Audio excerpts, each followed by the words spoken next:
சில நேரத்தில் சொல்லுவாங்க பி டீம்னா அது எனக்கு என்னன்னு புரியல. இன்னைக்கு தான் எனக்கு தெரியுது. வேலுமணி பேசுகிற போது பி டீம்னா என்னன்னு அவைக்குள் நீக்குகிறேன். இருந்து ஓடுனீங்க எல்லாரும் தெரியும். எந்த அண்ணா ஓடினாலும் அதெல்லாம் பிரச்சனை இல்லை.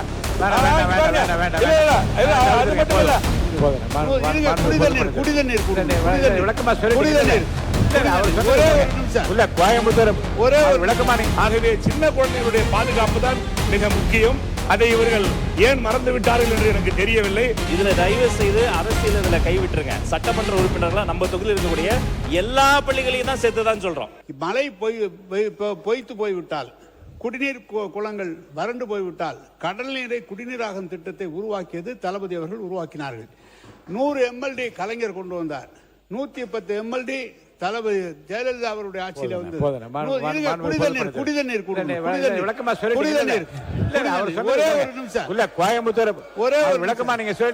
சென்னையை பத்தி சொன்னார். நீங்கள் அளித்த இந்த விளக்கமே போதுமானது. முடிங்க. குடிநீர் திட்டம் கொண்டு வந்து ரிங் மெயினை கொண்டு வந்து முன்னாள் முதலமைச்சர் தளபதியுடைய ஆட்சியில தான் ரிங் மெயினை கொண்டு வந்து குடிநீர் திட்டத்தை உருவாக்கி தந்தது. எனவே அவர் நாங்கள் 890 சும்மா நாங்கள் 400 1300 MLD கொடுத்தது கழக ஆட்சியிலே தளபதியுடைய ஆட்சியில தான். அவை முன்னவர் அடுத்து பொதுப்பணித்துறை அமைச்சர் சொல்லணும். உட்காருங்க. சொல்றேன். மாண்புமிகு பேரவைத் தலைவர் அவர்களே, அவையில் இது போன்ற நிகழ்வுகள் நடைபெறுகிற போதுதான் ஒரு மரபாக அவை கடைபிடித்து வருகிறது. அவருடைய பெயரை சொல்லுவது என்பது இதுவரையிலும் யாருடைய பெயரையும் உச்சரிக்க கூடாது என்றுதான் சொல்லியிருக்கிறார். நீங்கள் உணர்ச்சி வசப்பட்டு பேசிவிட்டீர் என்று நினைக்கிறேன். மாற்றிக்கொள்ளுங்கள். அவரே சொல்லிட்டார், அம்மையார் என்று சேர்த்துக் கொள்ளுங்கள் சொல்லிட்டார். விட்டுருங்க. பொதுப்பணித்துறை அமைச்சர் போதான உட்கார் சொல்லிட்டாங்க. மாண்பு உறுப்பினர் உட்காருங்க. நீ உட்காருங்க. அவர் பேரவைத் தலைவர்களே, தென்னகத்தின் மான்செஸ்டர் என்று தான் கோயம்புத்தூருக்கு ஒரு இண்டஸ்ட்ரி இருக்கிறதால சொல்வதுண்டு. அந்த மாநகராட்சியை வளர்க்க வேண்டும் என்ற அடிப்படையில் தான் அந்தந்த ஆட்சிக்கு வருகிற பொழுது அதுக்கு முக்கியத்துவம் தரப்படுகிறது. அந்த வகையில் தான் மாண்புமிகு நம்முடைய எடப்பாடி அவர்கள் முதலமைச்சராக இருக்கிற பொழுதுதான் இந்த அவிநாசி பாலம் என்பது அவருடைய ஆட்சி காலத்தில் தான் திட்டங்கள்லாம் தீட்டப்பட்டு டெண்டர்கள் அவருடைய ஆட்சி காலத்தில் தான் விடப்பட்டதோடு மட்டுமல்ல, ஏறத்தாழ 10% பணிகளும் அவருடைய ஆட்சியில் தொடக்கப்பட்டு விட்டது. அந்த நிலையில் தான் தேர்தல் வந்தது. ஆட்சி மாற்றம் வந்த உடனே திராவிட மாடல் ஆட்சி ஏற்பாடு செய்யப்பட்டது. இதே சட்டமன்றத்திலே அவர் நெடுஞ்சாலைத்துறையிலே அவர் பேசுகிற பொழுது நான் ஒரு விளக்கமே சொல்லியிருக்கிறேன்.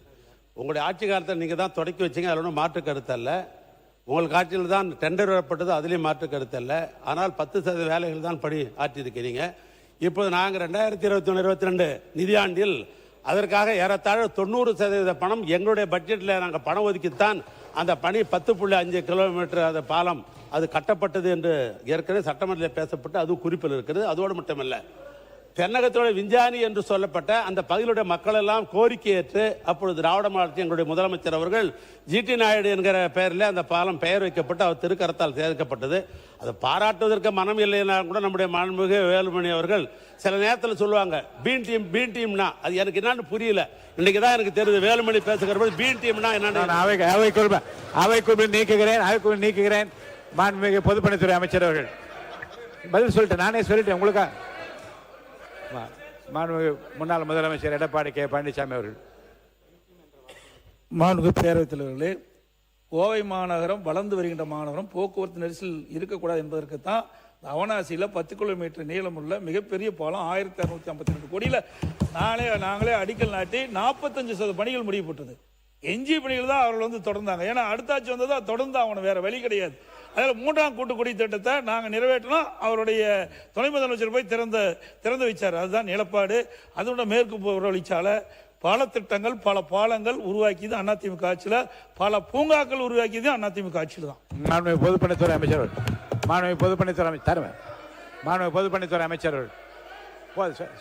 சொல்லிட்டாங்கண்ணே. மாண்புமிகு பொதுப்பணித்துறை அமைச்சர் மாண்புமிகு உட்காருங்க. நீங்க மாண்புமிகு பேரவைத் தலைவர்களே, இன்றைக்கு முன்னாள் அமைச்சர் ஏபா வேலவர் முழு பூசணிக்காவே சோத்துல மறைக்கிறார். அதான் எங்கள் முன்னாள் முதலமைச்சர் சொன்னாரு.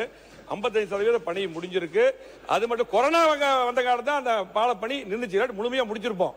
ஆனா முழுமையா நிதி ஒதுக்கி எல்லா பண்ணது அதிமுக அரசு. 55% 10% சொல்றாரு, அதுல 50% கொரோனா வந்த காலத்துல முடிஞ்சு, மீதி அவங்க முடிச்சாங்க. அது மட்டும் இல்ல, ஆசின் பேசும்போது சொன்னாரு, எந்த கட்சி இல்ல, நீங்க எந்த கட்சியில இருந்து ஓடுனீங்க எல்லாத்துக்கும் தெரியும், நீங்க எந்த அதிமுக ஓடினாலும் அதெல்லாம் பிரச்சனை இல்ல. அது மட்டும் இல்ல, பொதுப்பணித்துறை அமைச்சர்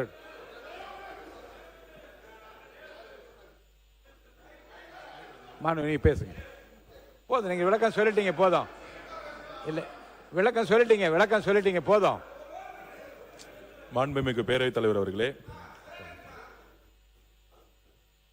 110 விதியின் கீழ் மாண்புமிகு முதலமைச்சர் விவசாயிகளுக்காகவும் நம்மளுடைய பெண்களுக்காகவும் கொண்டு வந்த முக்கியமான 3 அறிவிப்பு தமிழ்நாட்டின் ஒரு முக்கிய அறிவிப்பு. அதற்கு எங்களுடைய நன்றியை தெரிவித்துக் கொள்கிறேன். எங்களுடைய சகோதரர் பள்ளி கல்வித்துறை, உயர்கல்வித்துறையுடைய 2 சகோதரர்களுக்கு என்னுடைய வாழ்த்துக்களை தெரிவித்து, பள்ளி கல்வித்துறையில் ஒரு முக்கிய பிரச்சனை, பொதுப்பணித்துறையும் பள்ளி கல்வித்துறையும் சேர்ந்து நேற்று கூட ரொம்ப நேரம் அமைச்சர் கூட பேசிட்டு இருந்தேன். அது முதலமைச்சரோட கவனத்துக்கும் கொண்டு வந்திருக்கோம். 234 சட்டமன்ற உறுப்பினர்களுக்கும் இந்த கவனத்தை ஒரு போர்க்கால அடிப்படையில் இந்த கவனத்தை கொண்டு வரோம். பொதுப்பணித்துறையில பொதுவா பல்வேறு லீக்கேஜ்கள் இருந்தாலும், நெடுஞ்சாலைத்துறையில் எப்பயுமே பார்த்தீங்கன்னா பேக்கேஜ் ஒர்க்குன்னு சொல்லுவாங்க. அதே மாதிரி பொதுப்பணித்துறையில ஃபினான்ஸ் செக்ரட்டரி லெவலில் பேசிட்டு இருக்கும்போது அதிகமான லீக்கேஜ் வருது. இந்த மெயின்டெனன்ஸ், அதாவது புதிய பள்ளிகள் கட்டணும், புதிய கல்லூரிகள் கட்டணும்னு ஒவ்வொரு சட்டமன்ற உறுப்பினர்களும் நாம் இங்க பேசிட்டு இருக்கோம். ஆனால் இதுவரைக்கும் கட்டிய பள்ளிகளா இருக்கட்டும், இதுவரைக்கும் கட்டிய கல்லூரிகளா இருக்கட்டும், அதுவும் முக்கியமாக அரசு கல்லூரிகள், அரசு பள்ளிகள்ல மிகப்பெரிய ஒரு பிரச்சனை இன்றளவுக்கு இருக்கு. இது கடந்த ஆட்சி, போன ஆட்சி, 50 வருட ஆட்சி நான் இப்ப பேச வரல. இப்ப நாம் சரி செய்ய வேண்டிய மிகப்பெரிய கடமை, முக்கியமா சட்டமன்ற உறுப்பினர்கள் நாம் சரி செய்ய வேண்டிய கடமை என்னன்னா, பொதுப்பணித்துறை கடந்த 30 நாட்களாக ஒரு சென்ட்ரலைஸ்டு டேட்டாவை எடுத்துட்டு இருக்கோம், தகவல்களை எடுத்துட்டு இருக்கோம். இதற்கு முன்பு அது இல்லை. அதை ஒரு சென்ட்ரலைஸ்டு டேஷ்போர்ட்ல கொண்டு வந்துட்டு இருக்கோம். அதாவது பொதுப்பணித்துறையின் கீழ், அதாவது ஒரு பள்ளி சரியில்லை, ஒரு கட்டிடம் சரியில்லை அப்படின்னு பல்வேறு பிரச்சனைகள் தமிழகம் முழுவதும் வந்துட்டு இருக்கு. அதுல உடனடியாக கல்வித்துறை அமைச்சர்கிட்ட அது கவனம் போகும். ஆனால் ஒவ்வொரு பள்ளியோடைய பில்டிங்கோடைய பொறுப்பு, மெயின்டெனன்ஸோட பொறுப்புங்கிறது பொதுப்பணித்துறை பிடபிள்யூ கண்ட்ரோல்ல வருதுங்கிறத இந்த அவையில நான் பொதுமக்களுக்கு நான் பதிவு பண்றேன். அதுல கிட்டத்தட்ட 6279 உயர்நிலை மற்றும் மேல்நிலை பள்ளிகள் நம்ம கிட்ட பொதுப்பணித்துறை கிட்ட கொடுத்திருக்காங்க. 177 கலைக்கல்லூரிகள், ஆர்ட்ஸ் காலேஜ், 11 பொறியியல் கல்லூரிகள், இன்ஜினியரிங் காலேஜஸ், 55 தொழில்நுட்ப கல்லூரிகள், 98 தொழில் பயிற்சி நிறுவனங்கள், மொத்தம் 6620 கல்வி நிறுவனங்கள். இது மாண்புமிகு முதலமைச்சர்கிட்டையும் பினான்ஸ் மினிஸ்டர்கிட்டையும் பினான்ஸ் செக்ரட்டரியும் மிகப்பெரிய ஒரு கலந்துரையாடலை நாங்கள் கொண்டு வந்தோம். இதுல என்ன பிரச்சனை அப்படின்னா, இதோடைய மெயின்டெனன்ஸ், அதாவது பில்டிங் சரியில்லை. இது என்னுடைய வாழ்க்கையிலேயே நான் அனுபவிச்சிருக்கேன். நான் அரசு பள்ளியில படிச்சுட்டு இருக்கும் பொழுது 10th ல இருந்து 11th திருச்சியில BHL உடைய கவர்மெண்ட் ஸ்கூல்ல நான் படிச்சுட்டு இருந்தேன்.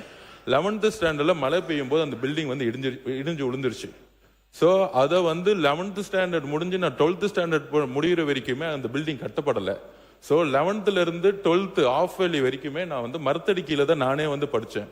ஸோ 11th and 12th அரசு கல்வியில் நான் படிச்சிருக்கும் பொழுது மழை வரும்போது கிளாஸஸ் எனக்கு இருக்காது.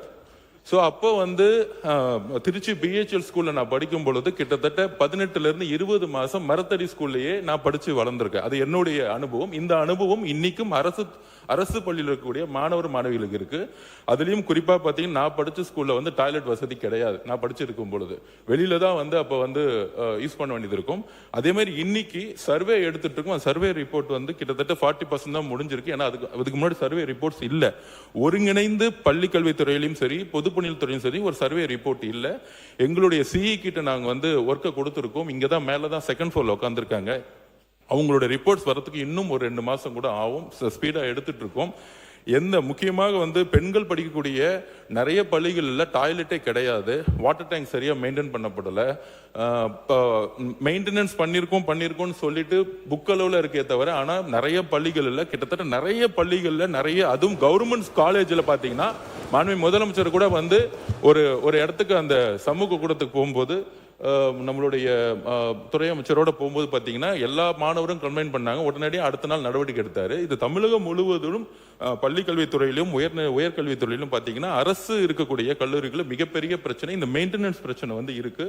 அதுக்கான பட்ஜெட் இப்போ அலாட் பண்ணியிருக்காங்க. பட் ஆனால் எல்லா சர்வேவும் எடுத்து முடிச்ச பிறகு அந்த பட்ஜெட்டை வந்து கரெக்டா வந்து நம்ம மெயின்டெனன்ஸ் பண்ணுங்கிறதா நம்மளுடைய குறிக்கோள். அதுல சட்டமன்ற உறுப்பினருடைய ஒரு வேண்டுகோள் என்னன்னா, நீங்க உங்ககிட்ட நாங்க வந்து அந்த கணக்கெடுப்பு எடுத்து உங்ககிட்ட நாங்க வந்து மாண்புமிகு முதலமைச்சர் ஒத்துருக்காரு, உங்ககிட்ட கணக்கெடுப்பு கொடுத்துருவோம். எத்தனை உங்களுடைய சட்டமன்ற தொகுதியில் எத்தனை ஸ்கூல்ஸ் வந்து கவர்மெண்ட் ஸ்கூல்ஸ் இருக்கு, எத்தனை காலேஜஸ் இருக்கு, எத்தனை பெண்கள் படிக்கக்கூடிய ஸ்கூல்ஸ் இருக்கு, நீங்க எங்களுடைய அரசு உயர் அதிகாரிகள் சிஇ அவர்களோ அங்க இருக்கக்கூடிய அதிகாரிகளோ போய் என்னதான் டேட்டா கொடுத்தாலும் எந்த இடத்துலையும் மெயின்டெனன்ஸ்ல ஊழலே இருக்கக்கூடாது மாண்புமிகு முதலமைச்சர் உத்தரவிட்டிருக்காரு.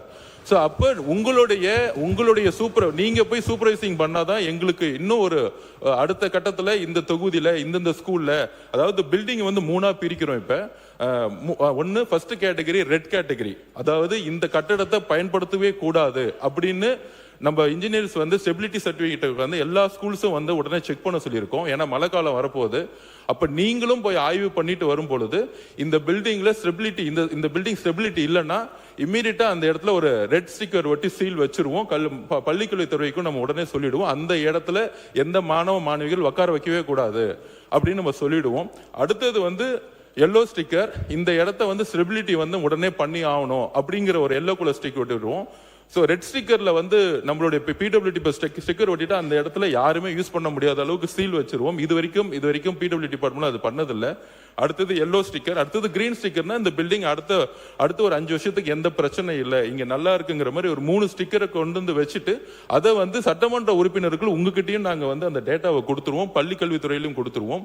இதற்கு முன்னாடி வந்து இந்த அணுகுமுறை கிடையாது. இதற்கான பட்ஜெட் வந்து அதுக்கான பட்ஜெட் வந்து உண்மையா என்ன தேவையோ அதுக்கான ப்ரிப்பேர் பண்ணப்படும். ஸோ புது ஸ்கூல்ஸ் புது காலேஜஸ் கட்டுறதோட கிட்டத்தட்ட 6620 கல்வி நிறுவனங்கள் நம்ம கிட்ட நம்ம குழந்தைங்க படிச்சுட்டு இருக்காங்க.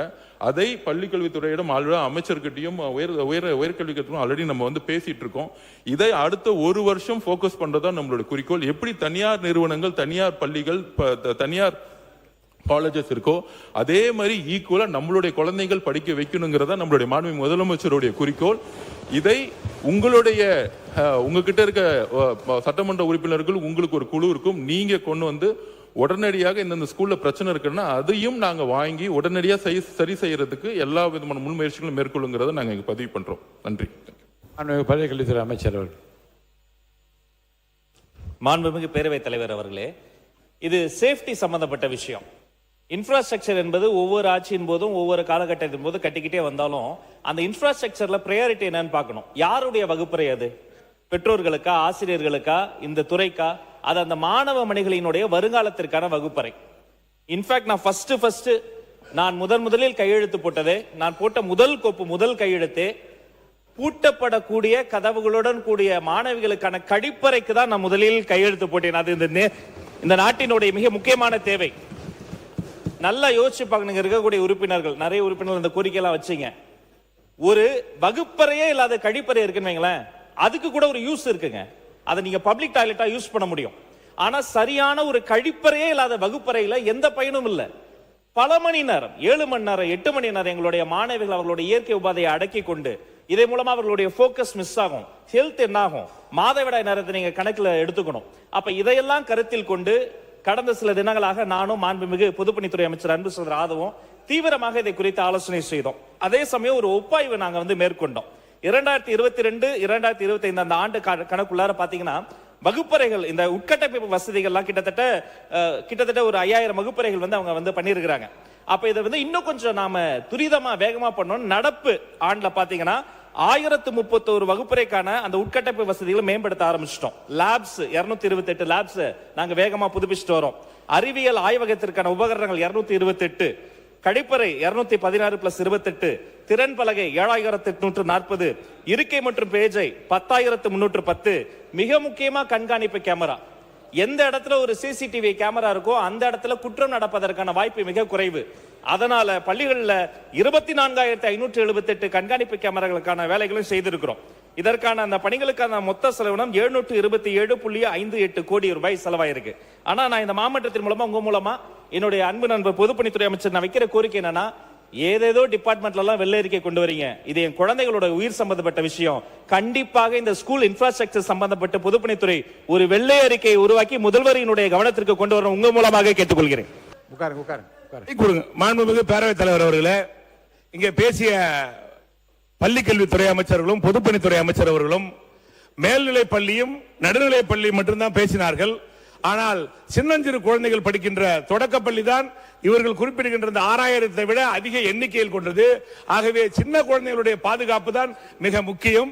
அதை இவர்கள் ஏன் மறந்து விட்டார்கள் என்று எனக்கு தெரியவில்லை. ஆகவே அதை நினைவில் வைத்துக் கொண்டு அதற்கான பதிலை அளிக்குமாறு கேட்டுக்கொள்கிறேன். பள்ளிக்கல்வித்துறை அமைச்சர் அவர்கள். ஐயா பேரவைத் தலைவர் அவர்களே, அவர் சொன்னது மாதிரி இதுல நாங்க அரசியலே பேச வரல. நாங்க அவங்கள குறை சொல்லி இவங்களை குறை சொல்ல.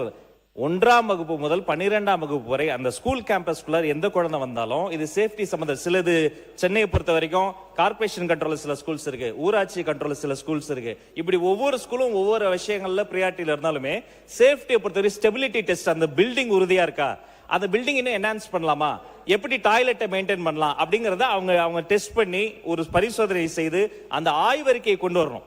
இதுல தயவு செய்து அரசியல் இதுல கைவிட்டுருங்க. சட்டமன்ற உறுப்பினர்களா நம்ம தொகுதியில் இருக்கக்கூடிய எல்லா பள்ளிகளையும் தான் சேர்த்து தான் சொல்றோம். இந்த வீடியோ உங்களுக்கு பிடிச்சிருந்தா மறக்காம லைக் பண்ணுங்க, ஷேர் பண்ணுங்க. இதே மாதிரி தொடர்ந்து நிறைய இன்ட்ரெஸ்டிங்கான வீடியோஸ் பார்க்க வீட் டாக்கிஸ் சேனலை சப்ஸ்கிரைப் பண்ணுங்க.